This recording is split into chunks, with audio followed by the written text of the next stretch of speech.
Support for Kalamazoo Lively Arts is provided by the Irving S. Gilmore Foundation. Watch Kalamazoo Lively Arts every Tuesday at 6 p.m. My inspiration mostly comes from nature. I think you'll find that in my work. There's water in my work, sunsets, leaves. I make a series of leaves every fall, and they are very popular. I have flowered items, so mostly nature, I think, is what inspires me. So my clay comes in 25-pound bags. A lot of people, well, not lots, but several artists dig their own clay, and my gosh, I just don't have the time to do that.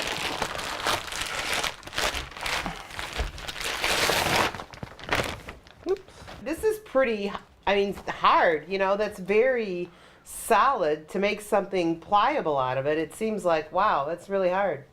Well, you want it firm so you can lift it and work with it. Okay. If you're throwing on the wheel, you're adding water to it so it softens up. Okay. So we're going to take this handy dandy tool, a wire, and it basically just slices a piece. All right. Rather even. Oh wow, yeah. Now it even feels more pliable. I can feel like we could make something out of this. Most of my pottery is earth tone. It's a process of the firing. It's a higher firing. It's called high fire pottery. And a lot of those brighter colors would burn out. Although I've seen some new glazes come out, and I've been experimenting with a bright red and a bright blue. But I guess I just feel that with my motif, which is nature, it doesn't really work well with really bright colors. So they're more muted. So this is the roller, heavy duty, and I'm going to have you come over here, and I'll move, and you're going to roll this way. Okay.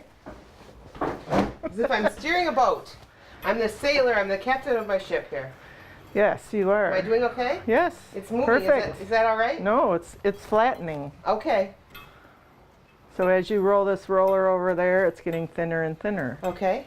And we just have to kind of hold this up while we roll the roll back to its original position. Okay.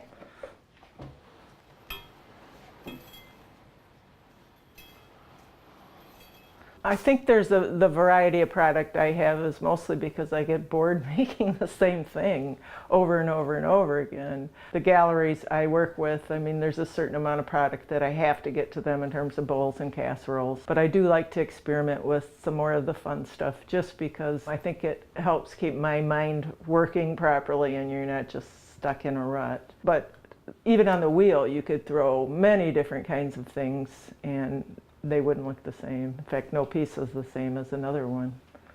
But I think most of my variety comes from this. It's stimulating to do other products than just bowls and cups and the same old, same old. The next thing we want to do to make sure the clay doesn't stick to this is spray it with a general cooking spray. And that will keep the clay from sticking. Okay. The next step we're going to take is you're going to lift this carefully and place it in there. You're going to want to lift from both ends. Because it still is quite heavy. Yeah. So we'll leave that just loose for now. All right. But you're going to take a damp sponge and clean up your finger marks and make sure it fits nicely into the piece. I use a couple different type of handles, or a couple different textures on my handles, I should say. I always start out with a coil, so you can take a piece and roll it into a coil. And I just use the palm of my hand. So it's about, I would say maybe 3/4 inch wide. You're kind of flat there, so. I know I am kind of flat. So maybe you want to start again. You've got a flatness in it that's not going to go away, so. All right. And maybe go on this surface instead of the fabric. Yeah. Yep. Okay. All right. So what I want to do is roll it, right? Roll it here. On the palm of my hand. Yep. Okay. So put your hand this way. There you go. And you're still getting lumpy. Why am I getting lumpies? I don't know. You make it look so easy, and it's really not. Well, that's better now. It's round.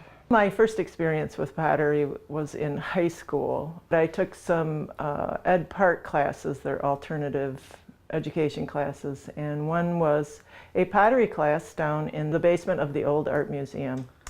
And there was such a wonderful instructor. His name was Mr. Sudzik. I don't know if he's still alive today, but he was very inspiring, just wild about pottery, and he somehow managed to make us students feel the same way about it. And although I only took one class in high school, I always remembered that. And after I went through college and worked for 20 years, I got back into pottery. I took a class down at the Kalamazoo Institute of Arts, and I thought, what have I been missing all these years? So I started right back into it. I use different wood blocks or stamps, but today we're going to use that wood block over there, if you wouldn't mind grabbing it. And you're going to roll your clay across it, maybe at a diagonal. There you go. Okay. And it should put a nice little crease in it. Yeah. Looks good. All right. Everything we attach has to be attached with slip or water. Okay. And both pieces need to be roughed up so that it catches the piece better. All right. So you can take your knife and make some rough edges on the bottom of your handle. Okay. Good.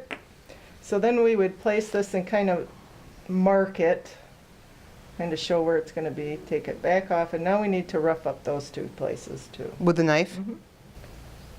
I had a gallery in Plainwell called Bridge Street Gallery and owned that till 2006, and I just decided I couldn't run that and do my artwork as well, so I decided to move my business home, but I get to do my pottery full time, so I'm very happy. So this is slip. It's a liquid clay. Okay. It's basically just clay with water in it. Yeah. What we're going to do with this is pull it up through our bulb syringe. Okay. And then we've got a tip on it, and we're going to spell something with that. Okay. So we'll draw up some of the slip. Just take the extra off, and this will work like this. Oh, neat. Yeah, it's pretty cool, huh? So you can use that and spell anything or do anything you want. Okay. Let's see, what should we do? How about K L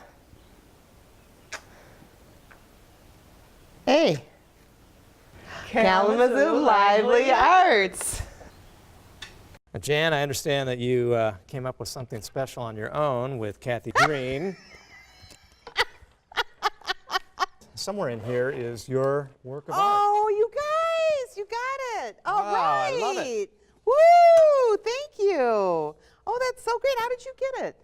Oh, that turned out pretty good. Wow, that's amazing. It even has my name. It even has my name on the back. Yes, isn't that great? Very nice. KLA. I know it. That's nice. I won't drop it. But this was harder to make than you can ever imagine. Because first you had to roll it out, and then you had to shape the edges, and then you had to put the handles on, which was really hard. Those handles are really nice. I know it. See, Cathy did because she's very artistic, and I am not. So she put the handles on. But no, thank you very much. That's really cool. And what makes her art so unique? I think that, as you can see with this piece and some of the other pieces, that she adds a lot of color. And normally when you think of pottery, it's browns and earth tones, but she puts a lot of color into her work. This is a color that I picked out. It's actually a bluish green, but she has things that are red, yellow, and does some sunflowers in yellow and some really cool things. So not a lot of potters use color like she does, so it's very nice. Well, it's a very nice piece. Thank and a very, you. very nice story. Thank you. Thank you very much. Very impressive. Watch Kalamazoo Lively Arts every Tuesday at 6 p.m.